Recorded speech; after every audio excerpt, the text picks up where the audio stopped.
Halo semua, kita jumpa kembali di kelas belajar kita. Pada sesi kali ini kita bicara topik keselamatan.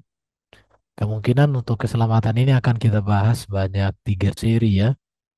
Nanti kita pertemuan ketiga akan bahas tentang, pertemuan kedua kita akan bahas tentang keselamatan di dalam Yesus pasti kenapa berkaitan dengan korban dan berbicara tentang historitas keselamatan.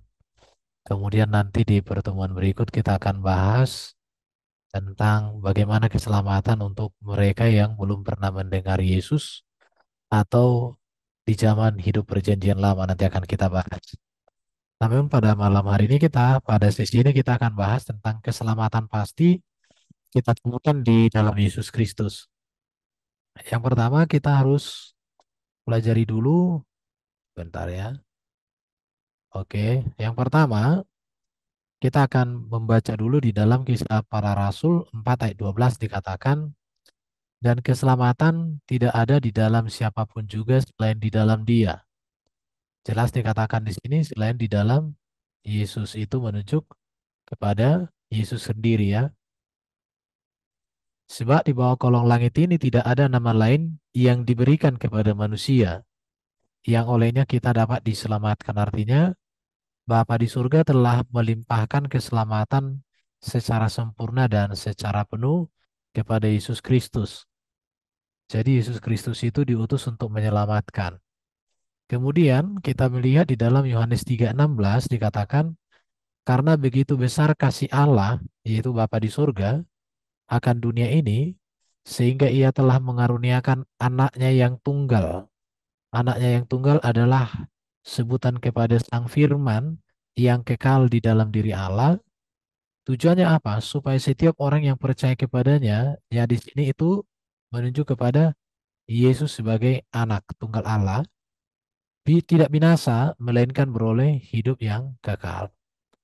Jadi dari dua ayat ini memang kita sudah dikuatkan, sudah diteguhkan, sudah dimantapkan hati kita untuk percaya bahwa Yesuslah juru selamat atau keselamatan sudah ditetapkan oleh Bapa di surga di dalam Dia bagi kita semua. Ah, di situ. Sekarang bagaimana keselamatan dalam Yesus itu terjadi atau terrealisasi dalam hidup kita? Itu yang akan kita bahas pada malam hari ini. Dan mengapa keselamatan itu menjadi sebuah ajaran yang sangat penting. Kalau kita membaca di dalam Alkitab, mulai dari kitab Kejadian sampai dengan kitab Wahyu, itu semuanya berbicara keselamatan. Dan keselamatan di situ berbicara tentang Allah menjanjikan Mesias, konteks PL, dan konteks BB, Allah mengutus Mesias, yaitu primannya sendiri. Tidak ada kitab suci dalam kitab kita yang tidak berbicara keselamatan. Semua selalu berbicara keselamatan. Jadi topik utama boleh dikatakan dalam pembahasan atau di dalam kitab suci dituliskan atas ilham Roh Kudus itu senantiasa berbicara tentang keselamatan. Oke, apa itu arti kata selamat? Kita melihat ya dari kata ini akan kita ketahui di sini dikatakan kata selamat itu dari bahasa Ibrani itu Yesua. Kalau dalam bahasa Yunani itu soteria. Artinya di sini tindakan atau hasil dari pembebasan. Jadi tindakan atau hasil dari pembebasan. Artinya dari sini kita lihat berarti keselamatan itu bukan upaya manusia, tetapi keselamatan itu adalah upaya dari luar diri manusia. Karena apa? Tindakan hasil dari pembebasan. Artinya kita yang dibebaskan. Siapa yang membebaskan? Berarti oknum di luar kita. Dan itu berbicara kepada Tuhan. Atau diartikan juga pemeliharaan dari bahaya atau penyakit. Jadi keselamatan itu artinya pemeliharaan dari bahaya atau penyakit. Baru mencakup juga keselamatan, kesehatan, dan kemakmuran. Jadi arti kata keselamatan itu secara tata kata itu artinya cukup luas. Tapi intinya sudah tentang berbicara tentang bagaimana seseorang mengalami kemerdekaan, kebebasan, kelepasan, dan mengalami kesejahteraan, kemakmuran atau damai sejahtera. Kemudian Dapat juga keselamatan ini artinya dilepaskan dari kesengsaraan ke dalam satu keadaan yang aman. Atau bisa diartikan mengantar dengan aman melalui dan menjaga dari bahaya. Hampir sama semua artinya.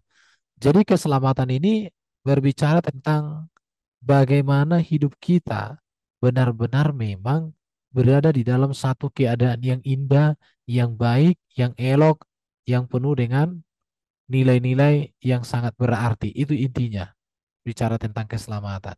Untuk itu, teman-teman, untuk kita memahami keselamatan yang pertama, siapa yang diselamatkan? Ini pertanyaan pertama. Tentu ketika berbicara di dalam Alkitab, yang diselamatkan itu tentu manusia yang telah jatuh ke dalam dosa. Di mana manusia itu diciptakan sebagai manusia yang diberikan kuasa di bumi.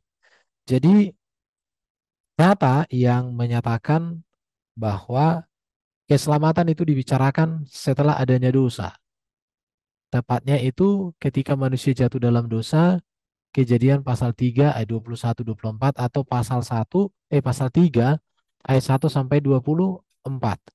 Di dalam Kejadian pasal 3 inilah manusia dibicarakan dari yang tadinya diciptakan sempurna, dari yang diciptakan untuk hidup kekal, dari yang tadinya diciptakan berkuasa di bumi jatuh ke dalam dosa dan mengakibatkan terjadi perputaran arah hidup manusia yang sangat berbeda sekali dengan apa keadaan sebelum adanya dosa. Sangat berbeda. Bahkan boleh dikatakan berputar 180 derajat. Kemudian mengapa manusia diselamatkan?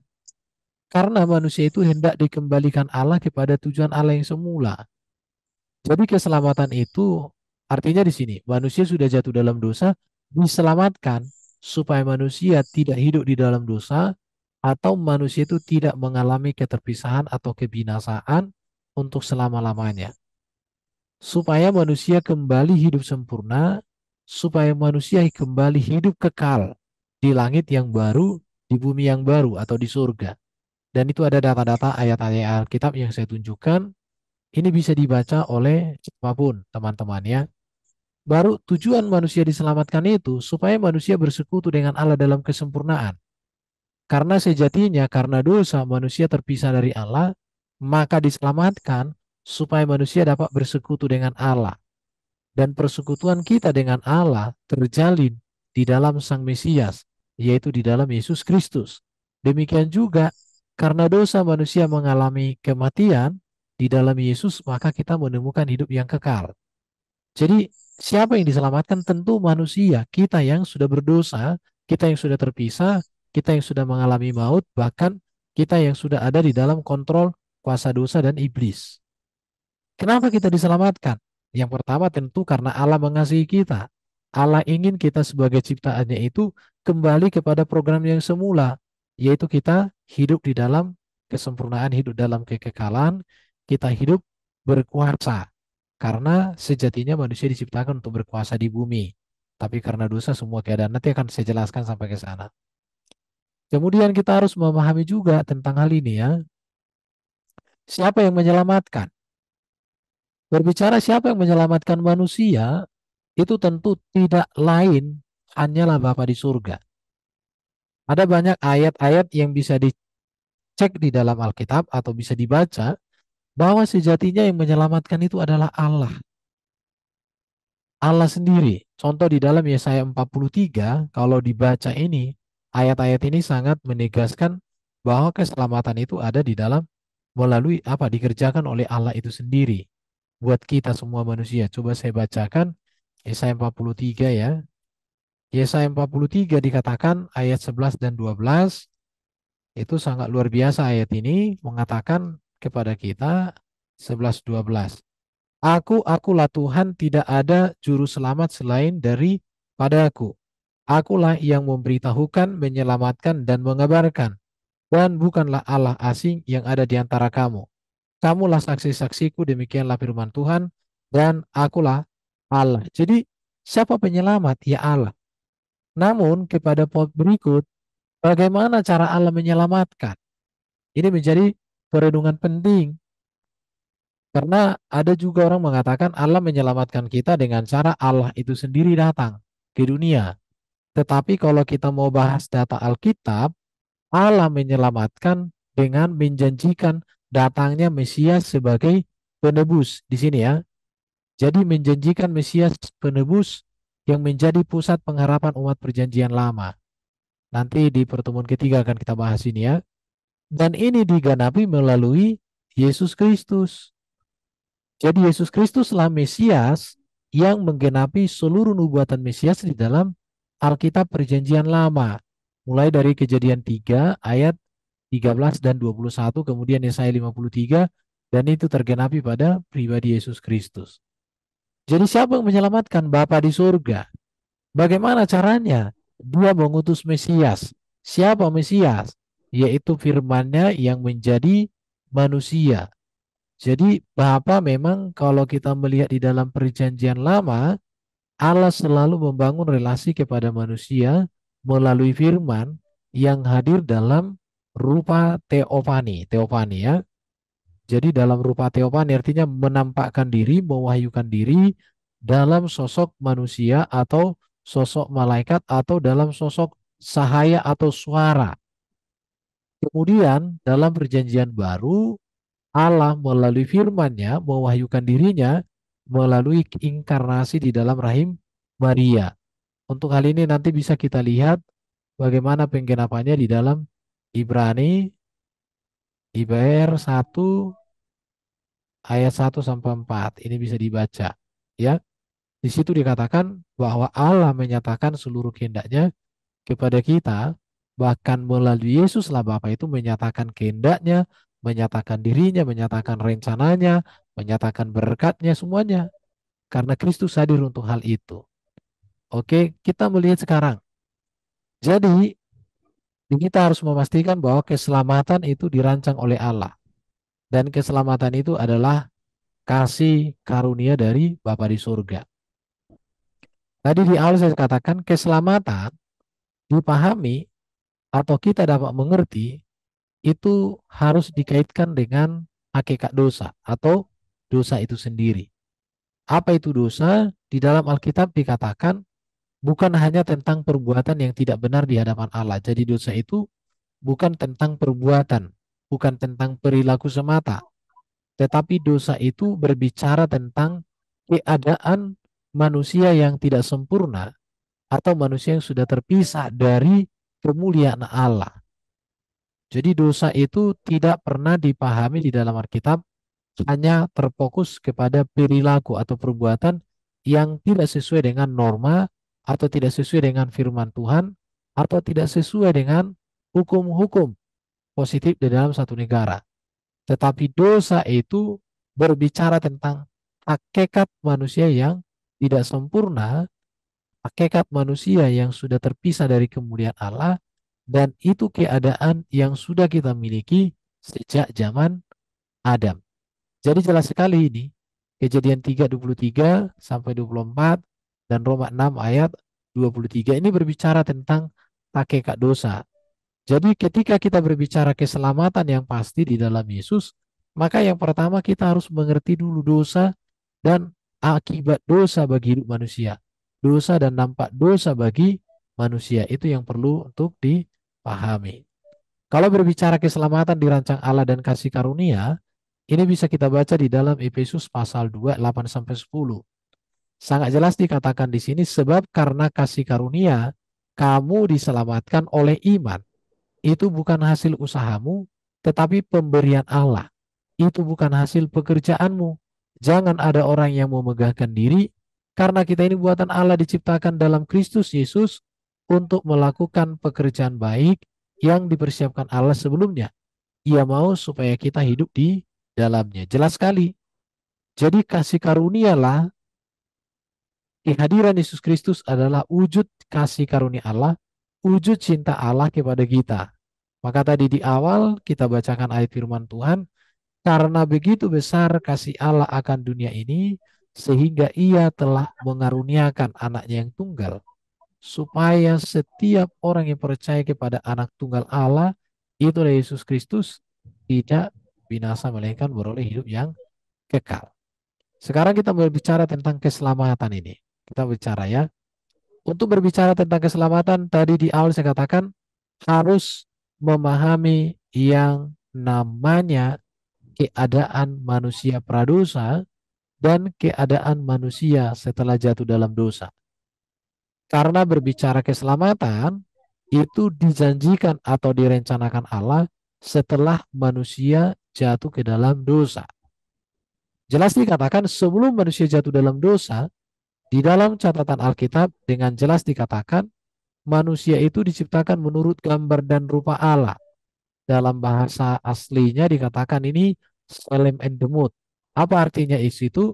Bahwa manusia itu menjadi wakil Allah, menjadi perpanjangan otoritas kasih Allah kepada ciptaan di tengah-tengah semesta.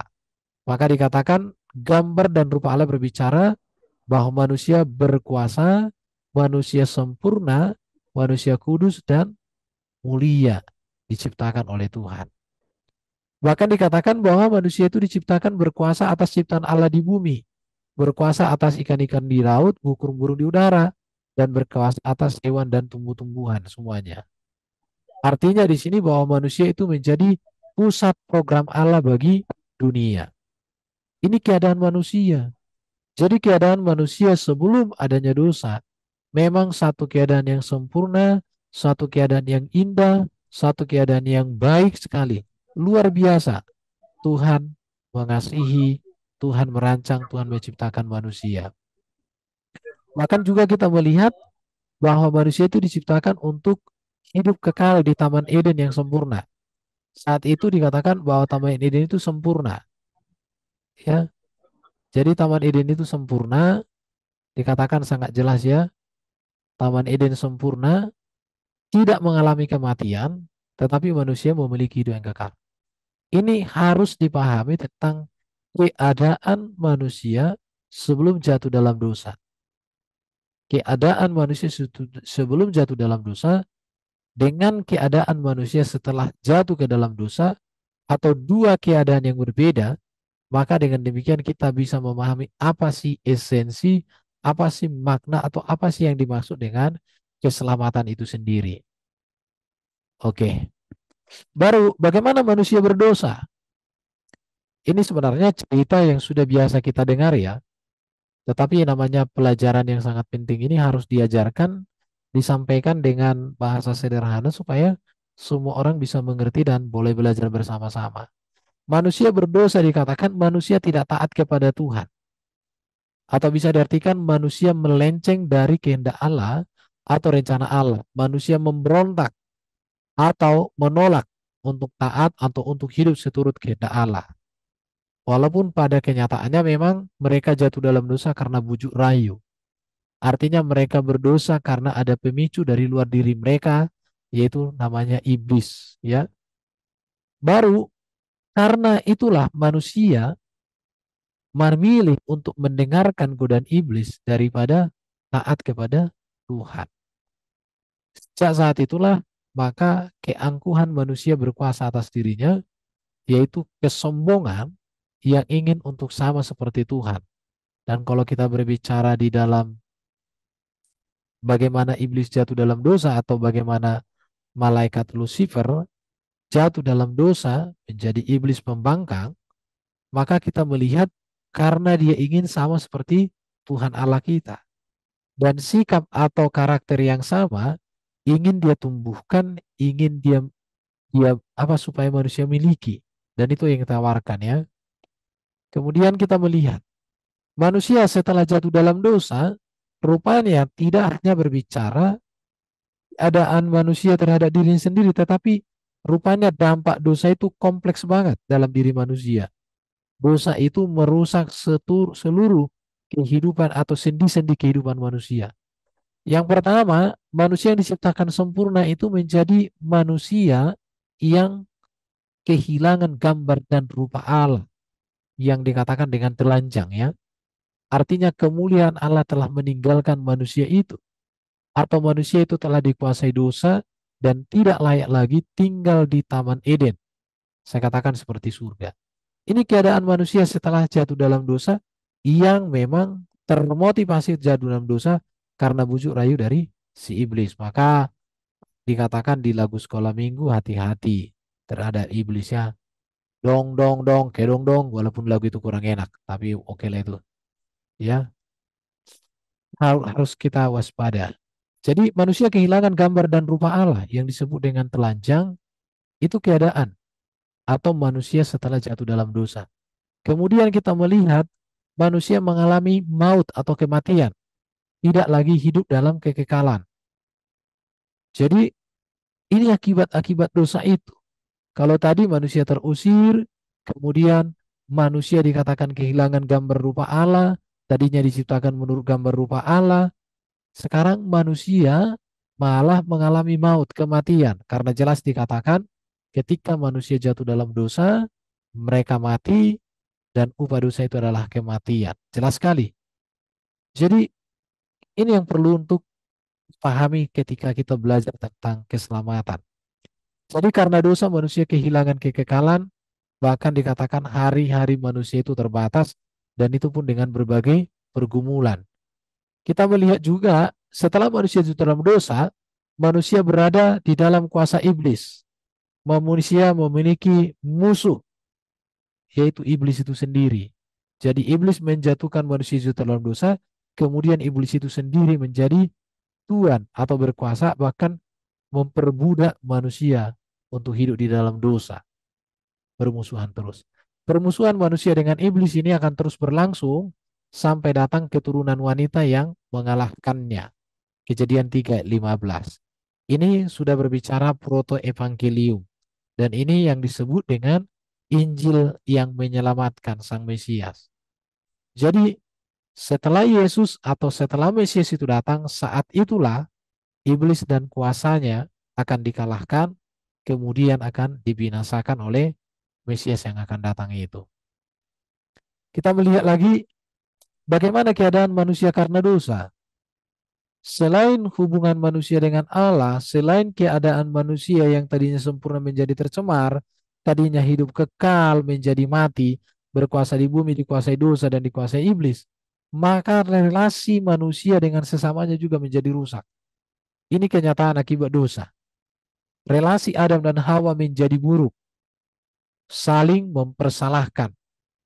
Artinya permusuhan terjadi di kalangan manusia, antar manusia itu sendiri, karena manusia itu telah tunduk kepada dosa, dan ini akan berlangsung sampai datangnya atau sampai Raja segala raja, Sang Mesias yang dijanjikan itu datang dan menyertai dan membimbing manusia. Jadi permusuhan ini akan terus terjadi dalam hidup manusia sampai ia datang dalam damai, Raja damai di dalam kerajaan surga. Makanya sekarang kita mengalami banyak pergumulan itu pasca dosa. Kemudian kita melihat juga akibat dari dosa itu. Manusia mengalami penderitaan lahir batin dalam menjalani masa hidup di dunia. Bagaimana manusia dengan sesamanya menjadi hubungan yang rusak, manusia dengan alam menjadi rusak, manusia dengan ciptaan juga menjadi kacau balau semuanya hubungannya, bahkan manusia dengan dirinya sendiri mengalami penderitaan. Sekarang ini ada orang mengatakan survei kalangan remaja atau muda itu mudah stres, sangat tinggi stres manusia di masa sekarang. Itu semua keadaan-keadaan setelah manusia jatuh dalam dosa. Artinya mengalami penderitaan secara fisik dan psikis. Itu kenyataan. Jadi dari sini kita melihat bagaimana keadaan manusia sebelum berdosa. Kita lihat gambaran ini ya. Ketika kita bicara keselamatan, maka kita harus mengerti bagaimana keadaan manusia sebelum berdosa dengan keadaan manusia setelah berdosa. Dari sini kita melihat tergambar secara jelas bahwa manusia diciptakan menurut gambar rupa Allah, artinya sempurna, kudus, mulia, dan kekal, tetapi kemudian menjadi manusia yang kehilangan gambar dan rupa Allah yang disebut dengan kata telanjang tadi ya. Artinya berdosa dan terpisah dari Allah dan tidak berkenan kepada Tuhan, sehingga manusia itu diusir dari Taman Eden itu sendiri. Kemudian dikatakan berkuasa atas ciptaan Allah di bumi itu keadaan sebelum berdosa. Artinya manusia menjadi pusat program Allah bagi dunia. Bumi ini dan seluruh ciptaan Allah di bumi ini Itu porosnya ada pada manusia, manusia berkuasa atasnya. Namun yang terjadi apa? Manusia dikuasai dosa dan iblis. Seharusnya manusia berkuasa atas alam ciptaan, namun telah diambil alih oleh iblis. Ini keadaan. Jadi sangat berbeda sekali. Jadi keselamatan itu harus berbicara dua apa ini? Keadaan ini. Dua keadaan yang berbeda. Kemudian tadi saya katakan di awal hidup kekal di Taman Eden yang sempurna, tidak mengalami kematian tetapi memiliki kenal menjadi manusia yang mengalami maut atau kematian. Ya, hidup kekal berganti menjadi kematian bahkan tanpa menantikan sungguh-sungguh pada Mesias akan mendapatkan kematian yang kekal. Sangat-sangat kontras sekali antara keadaan manusia sebelum berdosa dengan keadaan manusia setelah jatuh ke dalam dosa. Oke, kita lihat. Sekarang, bagaimana manusia diselamatkan? Bagaimana manusia diselamatkan? Kata kuncinya adalah ada pada rancangan dan karya Allah. Ini tadi sudah saya sebutkan, program keselamatan dirancang untuk manusia berdosa. Artinya tanpa ada dosa, maka Allah tidak perlu membuat program keselamatan bagi manusia. Orang sudah ada dalam kekekalan kesempurnaan. Tetapi karena Allah mengasihi manusia, maka Allah sendiri yang merencanakan program penebusan. Ya, jadi kita lihat di sini. Bagaimana keadaan manusia yang berdosa ini dipulihkan, ya, dikembalikan kepada program Allah, rencana Allah, karya Allah sebelum adanya dosa. Ini di sini yang perlu diperhatikan, dikembalikan, ya. Mari kita melihat program Allah untuk menyelesaikan tiga perkara manusia. Jadi keselamatan itu berbicara tentang bagaimana manusia yang dikuasai dosa, bagaimana manusia yang dikuasai iblis, bagaimana manusia yang dikuasai maut, bagaimana manusia yang sudah rusak hakikatnya, bagaimana manusia yang terpisah dari Allah, itu diselesaikan. Ya, jadi kata kunci keselamatan di dalam Alkitab adalah bagaimana manusia yang dikuasai dosa ini, dikuasai iblis, yang dikuasai maut, kematian, bahkan manusia terpisah dari Allah, manusia kehilangan gambar dan rupa Allah itu, bagaimana semua keadaan ini terselesaikan, dipulihkan, dijamah dan diampuni, dipulihkan. Itulah keselamatan. Jadi itulah keselamatan itu ya. Jadi keselamatan terjadi saat tiga perkara tersebut telah diselesaikan. Sekarang bagaimana cara menyelesaikannya?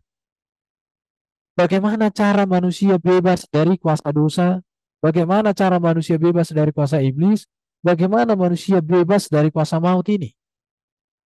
Siapa yang dapat menyelesaikan perkara manusia dikuasai dosa, dikuasai iblis, dikuasai maut? Apakah tokoh agama dapat menyelesaikan ini? Ini menjadi pertanyaannya. Sampai hari ini tidak ada tokoh agama yang berani mengatakan bahwa dia menjamin manusia untuk bebas dari kuasa dosa.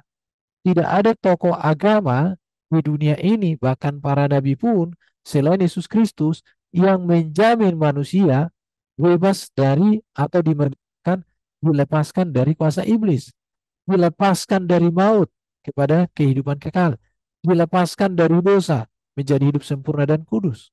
Tidak ada. Jadi untuk keselamatan secara pasti dimiliki oleh manusia saat perkara tiga yang pokok ini terselesaikan dan terjamin dengan pasti terselesaikan. Itulah keselamatan. Jadi siapakah yang dapat menyelesaikan? Maka perlu diperhatikan di sini. Manusia yang dikuasai dosa hanya dapat diselesaikan oleh yang tidak berdosa. Pertanyaan besar adalah siapa yang tidak berdosa? Allah tentunya. Terus bagaimana cara Allah menyelesaikannya? Ini menjadi pertanyaannya. Karena semua umat beragama di dunia ini meyakini ada Allah. Tapi bagaimana Allah yang benar, bagaimana Allah yang hidup itu dapat menyelesaikan, dapat membebaskan manusia dari dosa, dari maut, dari iblis. Bagaimana manusia? Manusia yang dikuasai iblis hanya dapat diselesaikan oleh pribadi yang menang atas iblis. Pertanyaannya, siapakah di dalam catatan sejarah dunia ini yang kehidupannya dan kehadirannya sudah mengalahkan iblis? Ini dia. Baru kita melihat lagi manusia yang dikuasai oleh maut hanya dapat diselesaikan oleh pribadi yang telah mengalahkan maut. Siapakah ini? Kita melihat maut tidak berkuasa atas hidupnya, bahkan dia bangkit dari maut, dia mulia naik ke surga untuk menyediakan untuk orang-orang tebusannya. Siapakah dia ini? Jadi keselamatan dalam ajaran Alkitab itu sangat jelas dan tegas. Keselamatan hanya terjadi ketika dosa dan kutuk dosa diselesaikan. Ketika maut dan kerajaan maut dikalahkan. Ketika iblis dikalahkan. Bahkan ketika hidup manusia dibaharui kepada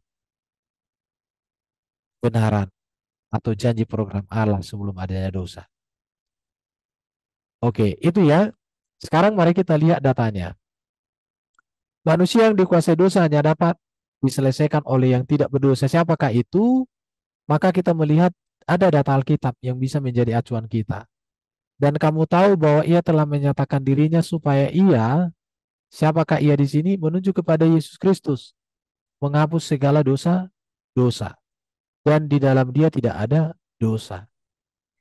Jadi perhatikan di sini ya, manusia yang dikuasai dosa hanya dapat diselesaikan oleh yang tidak berdosa.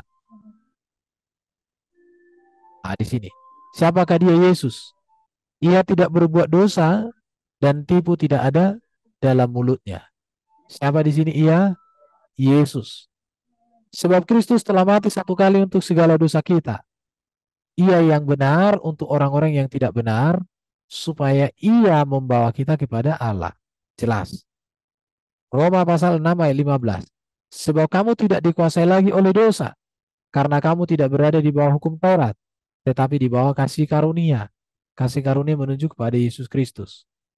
Karya Yesus kegenapan janji keselamatan dalam Kejadian 3 ayat 21 dan 15, yaitu kurban keselamatan yang menghapus dosa manusia.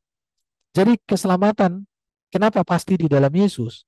Karena catatan di dalam Alkitab dan catatan sejarah dunia, satu-satunya yang tidak berdosa, yang sudah mampu dan bisa menjamin manusia tidak berdosa, itu hanya Yesus Kristus. Itu sudah pasti yang pertama ya. Kemudian kita lihat yang kedua, manusia yang dikuasai oleh iblis hanya dapat diselesaikan atau dapat dimerdekakan, dapat terselamatkan oleh pribadi yang menang atas iblis. Pertanyaannya, siapakah pribadi yang telah mengalahkan iblis? Ini yang harus ditegaskan. Ini yang harus diperjelas kepada semua orang. Supaya semua orang mengerti mengapa orang Kristen percaya keselamatan ada pada Yesus Kristus. Ini harus dipertegas. Dikatakan 1 Yohanes 3:8. Barang siapa yang telah berbuat dosa berasal dari iblis. Sebab iblis berbuat dosa dari mulanya. Untuk inilah anak Allah menyatakan dirinya, yaitu supaya ia membinasakan, perhatikan di sini, supaya ia membinasakan perbuatan-perbuatan iblis. Ia siapa? Yesus. Ia telah melucuti pemerintah-pemerintah dan penguasa-penguasa dan menjadikan mereka tontonan umum dalam kemenangannya, dalam kemenangan Yesus. Yesuslah yang menang. Roma 16:20. Semoga Allah sumber damai sejahtera segera akan menghancurkan iblis. Perhatikan di sini. Di bawah kakimu, kasih karunia Yesus Tuhan kita menyertai kamu. Jadi semoga Allah sumber damai sejahtera segera menghancurkan iblis. Di mana dihancurkan? Di dalam Yesus Kristus. Kemudian, karena Yesus mengalahkan iblis, ini kegenapan dari janji Allah dalam Kejadian 3:15. Aku akan mengadakan permusuhan antara engkau dan perempuan ini, antara keturunanmu dan keturunannya. Keturunannya, keturunan wanita, akan meremukkan kepalamu, kepala iblis, dan engkau akan meremukkan tumitnya. Perhatikan di sini. Ini dia janji itu. Jadi keselamatan dibicarakan di dalam Alkitab adalah manusia atau pribadi yang dikuasai iblis dimerdekakan oleh pribadi yang telah menang atas iblis. Kata kuncinya menang. Satu-satunya yang sudah menang mengalahkan iblis, Yesus. Tidak ada yang lain. Belum pernah. Jadi kalau ada manusia, sekalipun dianggap nabi atau apapun, kalau dia tidak menang atas iblis, dia tidak menang atas dosa, apalagi kalau dia masih berdosa, bahkan dosanya banyak, siapapun jabatannya, apapun gelarnya, apapun cerita orang tentang dia, selama dia masih berdosa, selama dia masih butuh pengampunan dosa, selama dia belum menang atas iblis, masih pernah digoda iblis, atau macam-macam dengan gabung-gabung dengan iblis, maka itu tidak bisa menjadi juru selamat. Hanya yang sudah menang, itulah Yesus sendiri. Kita lihat yang ketiga, manusia yang dikuasai maut, kematian, ya, hanya dimerdekakan oleh pribadi yang telah mengalahkan maut. Siapakah itu? Ini yang perlu diperdengarkan. Roma 6 ayat 9 sampai 10. Karena kita tahu bahwa Kristus sesudah ia bangkit dari antara orang mati tidak mati lagi. Maut tidak berkuasa lagi atas dia. Ya, ini dia kata kuncinya ya. Maut tidak berkuasa lagi atas dia. Jelas sekali. Sebab kematiannya adalah kematian terhadap dosa satu kali untuk selama-lamanya. Dan kehidupannya adalah kehidupan bagi Allah. Jelas sekali. Kehidupannya adalah kehidupan bagi Allah. Jadi ini dia. Ini dia kebenaran. Ini dia kepastian yang sangat tegas dan jelas di dalam ajaran Alkitab. 1 Korintus 15 ayat 55-57. Hai maut, di manakah kemenanganmu? Di manakah sengatmu? Sengat maut ialah dosa, dan kuasa dosa ialah hukum Taurat. Tetapi syukur kepada Allah yang telah memberikan kepada kita kemenangan oleh Yesus Kristus, Tuhan kita. Jadi jelas, yang membebaskan manusia dari cengkeraman maut adalah Yesus Kristus. Dan Yesus sudah melalui itu, melalui kebangkitannya dan kemuliaannya naik ke surga. Jadi ikutlah kepada pribadi Yesus yang berjanji keselamatan dan sudah membuktikan keselamatan itu melalui hidupnya sendiri, melalui seluruh karyanya. Jadi tidak lagi dikatakan katanya, nanti, bukan lagi, tapi faktanya, kenyataannya. Itulah yang dilakukan oleh Yesus. Hai mau, di mana sengatmu? Di mana kemenanganmu? Tidak ada lagi, karena sudah dikalahkan. Jadi karena Yesus itu mengembalikan manusia kepada program Allah semula, yaitu kembali kepada gambar dan rupa Allah. Hidup kekal, hidup sempurna, bersekutu dengan Allah dalam kemuliaan Kristus. Itulah keselamatan. Jadi tujuan keselamatan itu sangat jelas dalam Alkitab itu ya. Tujuan keselamatan adalah mengembalikan manusia kepada tujuan Allah menciptakan manusia. Yaitu manusia diciptakan menurut gambar rupa Allah, manusia diciptakan hidup kudus tidak berdosa, manusia untuk hidup kekal di Taman Eden, di langit yang baru dan bumi yang baru. Inilah tujuan Allah. Jadi keselamatan itu tidak berbicara konsep manusia, bukan. Keselamatan di dalam Alkitab berbicara tentang karya Allah yang menebus dan menyelamatkan, yang memerdekakan manusia dari dosa, dari maut, dari iblis, dari kerusakan, dari kefanaan kepada kemuliaan Tuhan. Itulah, itulah keselamatan di dalam kekristenan. Jadi keselamatan itu pasti ajaran Alkitab ini ya. Tidak ada mudah-mudahan, tidak ada transit-transit, tapi langsung. Oke, jadi tujuan diselamatkan, mari kita lihat di sini manusia pradosa dengan manusia setelah jatuh dalam dosa, kemudian tujuan keselamatan. Kita lihat yang pertama. Manusia pradosa itu diciptakan menurut gambar rupa Allah, sempurna, kudus, mulia, dan kekal. Berkuasa atas ciptaan Allah di bumi, pusat program Allah bagi dunia, hidup kekal di Taman Eden yang sempurna, tidak mengalami kematian dan memiliki kehidupan kekal. Tetapi setelah manusia jatuh dalam dosa, manusia kehilangan gambar rupa Allah, berdosa dan terpisah dari Allah, tidak berkenan kepada Allah, diusir, manusia dikuasai iblis, yang harusnya berkuasa atas alam ciptaan, namun justru tidak mampu berkuasa atas diri sendiri karena dosa. Manusia mengalami maut, kematian, bahkan manusia tidak bisa menghindarinya, kehidupan kekal berganti menjadi kematian, bahkan kematian kekal. Ini dua keadaan yang berbeda antara keadaan manusia sebelum adanya dosa dengan keadaan manusia setelah jatuh dalam dosa. Maka Allah menyelamatkan kita melalui inkarnasi firman Allah. Artinya manusia diubah menjadi serupa dengan gambar Allah. Manusia kudus tidak bercela, maut tidak menguasai manusia. Inilah karya keselamatan.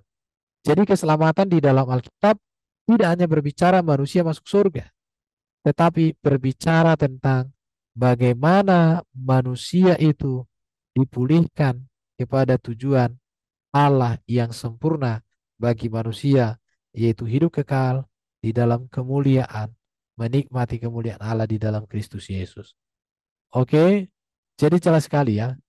Jadi inilah keselamatan yang pasti yang bisa kita temukan di dalam Yesus Kristus.